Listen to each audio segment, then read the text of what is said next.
Olá, galerinha! Tudo bem com vocês?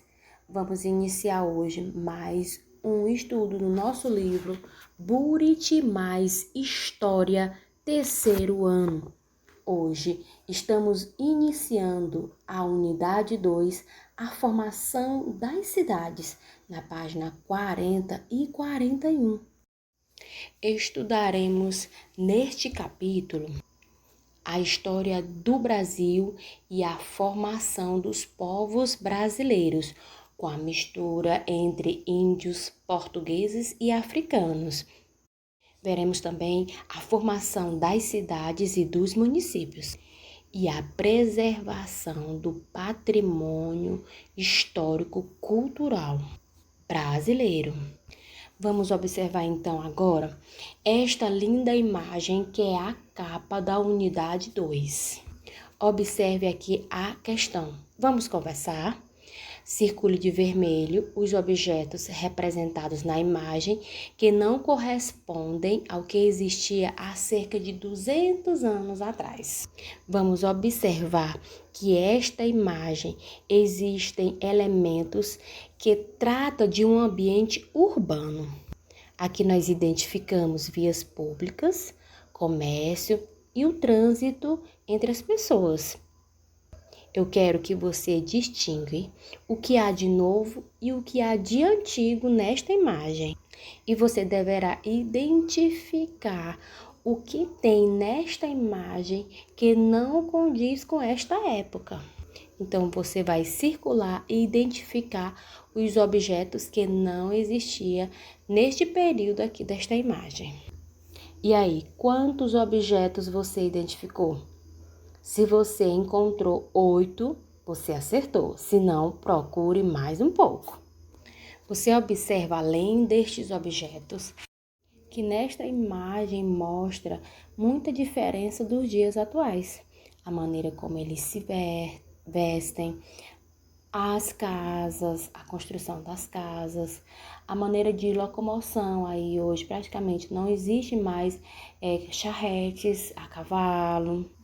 E esta imagem traz de uma maneira geral como era a vida há 200 anos atrás. E é justamente isto que iremos falar no estudo do capítulo 1, os primeiros grupos, página 42. Vamos entender um pouco sobre a história do Brasil.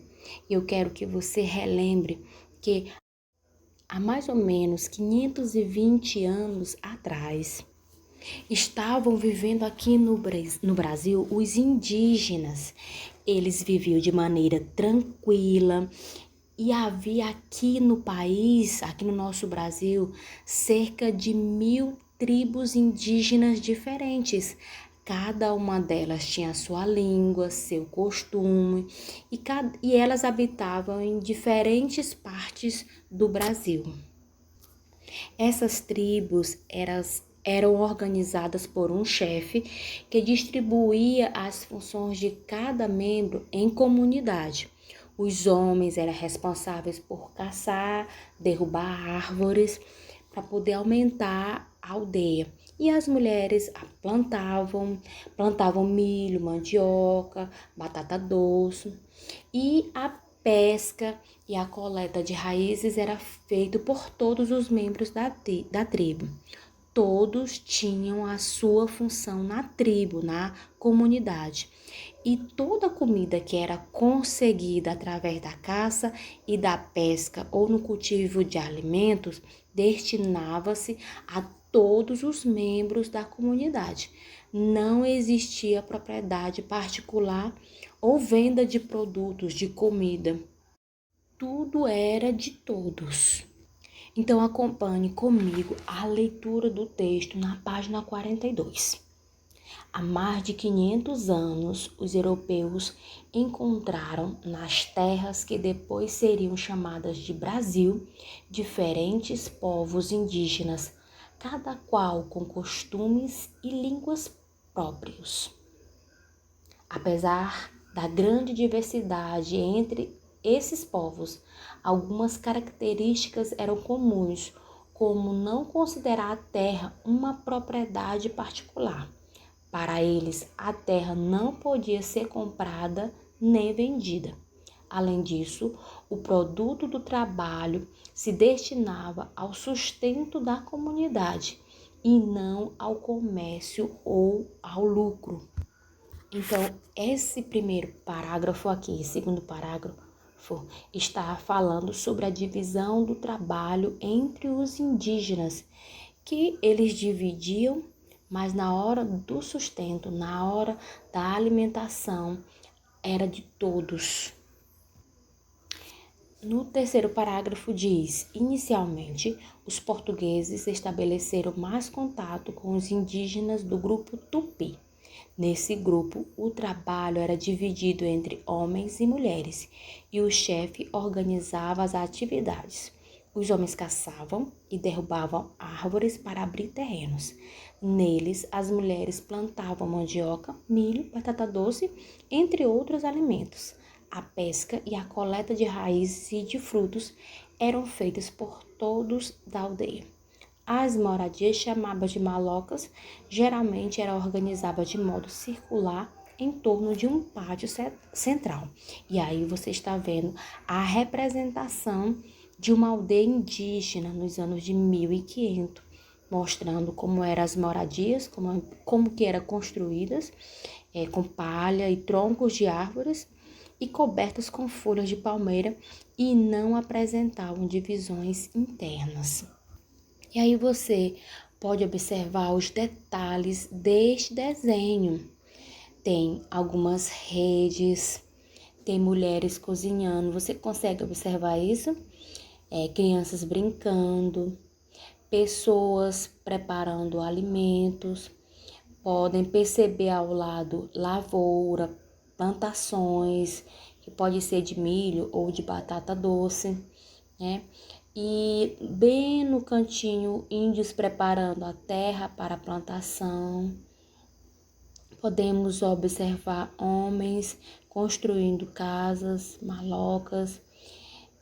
Pode observar lá no finalzinho, índios se preparando para a caça.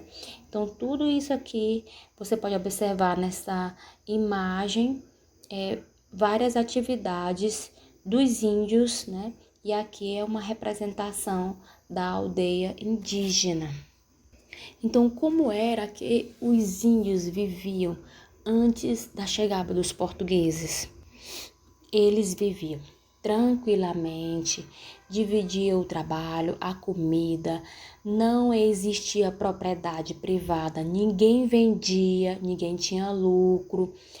Era assim a comunidade indígena, com todos contribuindo para o sucesso, para o sustento de todos. Só que em um dado momento isso foi transformado. Ocorre um fato que isto é transformado. Qual foi o fato? A chegada dos portugueses e em seguida dos negros africanos.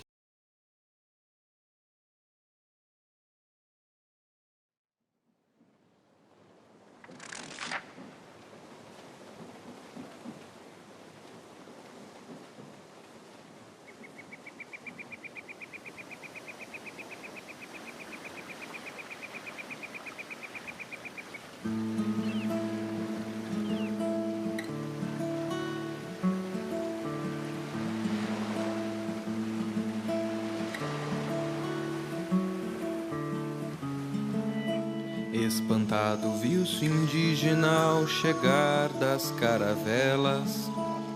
Era Cabral, achando que aqui eram as Índias. E sem querer, querendo, no Manau ele atracou. Abaixou as velas e aqui se apresentou. Olá, eu sou Cabral, você quem é? Sou indígena aqui, sou morador. Caço vivo nessa terra verdejante, cheia de cor. E assim se fez um laço, um passo ao futuro, adentrando as matas, desbravando seus costumes Tupi-Guarani.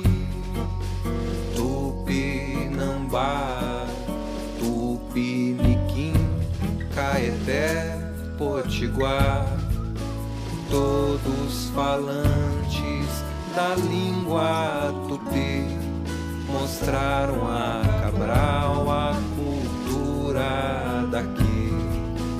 Homens, mulheres, cada qual com função, pesca e caça, cozinha, artesão, muita cultura, gente a trabalhar, já existiam antes de Cabral chegar.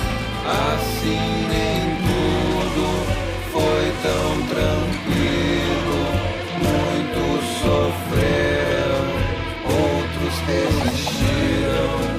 Hoje sabemos da contribuição desse encontro pra nossa nação. E assim, quando Cabral aqui chegou, viu as maravilhas e belezas dessa terra, o grande povo que aqui havia. Porém, nada ficou como era. Muito se perdeu com as guerras, as armas de fogo e as doenças trazidas pelo homem branco em suas vindas e idas, e que o índio muitas vezes não suportou. Mas hoje não seríamos esse grande povo sem os nossos antepassados indígenas e toda a imensa cultura que herdamos e carregamos em nossa fala, nossas casas e em toda a nossa vida.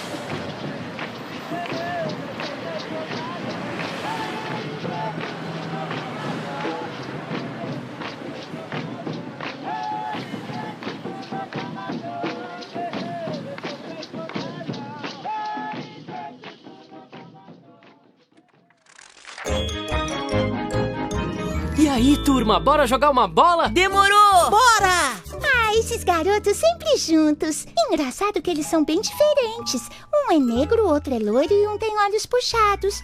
As pessoas aqui no Brasil são tão diferentes, por que será? Eu tenho a resposta. Freshinha, de onde você veio, criatura? O povo brasileiro é fruto da miscigenação. Miscigê o quê? Eu explico. Primeiro vieram os portugueses para o Brasil. Deram de cara com os índios que já moravam aqui. Da mistura dos portugueses com os índios surgiram os caboclos. E logo depois chegaram os negros. Da mistura dos portugueses com os negros surgiram os mulatos. E da mistura dos negros com os índios surgiram os cafusos.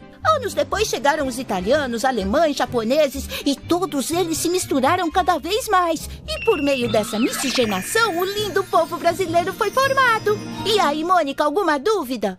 O Bidu é mistura de quais raças pra ser azul, hein?